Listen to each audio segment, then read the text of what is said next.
அனைவருக்கும் எங்கள் இனிய வணக்கம். வாய்ப்புகள் வரும்போதே பயன்படுத்திக் கொள்ள வேண்டும். வாழ்க்கையில் நாம் தேடிச் செல்லும் லட்சியம் பெரியதாக இருக்கலாம். இருப்பினும் அதை நோக்கி செல்லும்போது வழியிலே கிடைக்கும் சின்ன சின்ன வாய்ப்புகளை கூட பயன்படுத்திக் கொள்ள வேண்டியது மிகவும் அவசியமாகும். ஏனெனில் வாய்ப்புகள் ஒருமுறை நழுவிச் சென்று விட்டால் திரும்பவும் கிடைக்காது. இதை தெளிவாக புரிந்து கொள்ள ஒரு குட்டி கதையை பார்ப்போம் வாங்க. ஒரு நாள் அந்த அடர்ந்த காட்டில் வாழ்ந்து வந்த கர்வமான சிங்கம் ஒன்று சீக்கிரமே எழுந்து வேட்டைக்கு கிளம்பியது.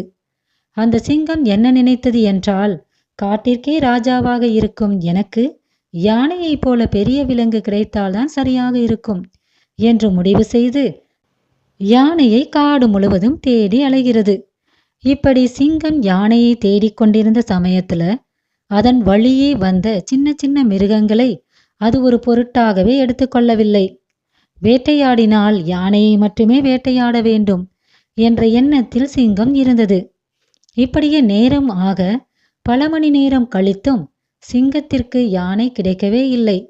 இப்போது சிங்கத்திற்கு என்ன தோன்றுகிறது என்றால், சரி, பசி வேறு அதிகமாகிறது, எனவே வழியில் மானோ நரியோ கிடைத்தால் சாப்பிட்டு விடலாம் என்று எண்ணுகிறது. இப்போது நேரம் வெகுவாக ஆனதால் சூரியன் மறையத் தொடங்குகிறது. சிங்கத்திற்கு பசியை அடக்கவே முடியவில்லை. ஒரு சின்ன முயல் கிடைத்தால் கூட நன்றாக இருக்குமே என்று சிங்கம் யோசிக்கிறது.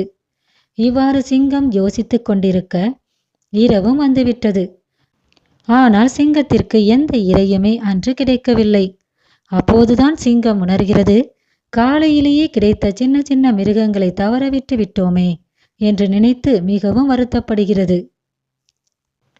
இந்த கதையில் வந்த சிங்கத்தின் மூலமாக என்ன தெரிந்து கொள்ளலாம் என்றால், பெரிய கனவுகளை நோக்கி செல்வது தவறில்லை.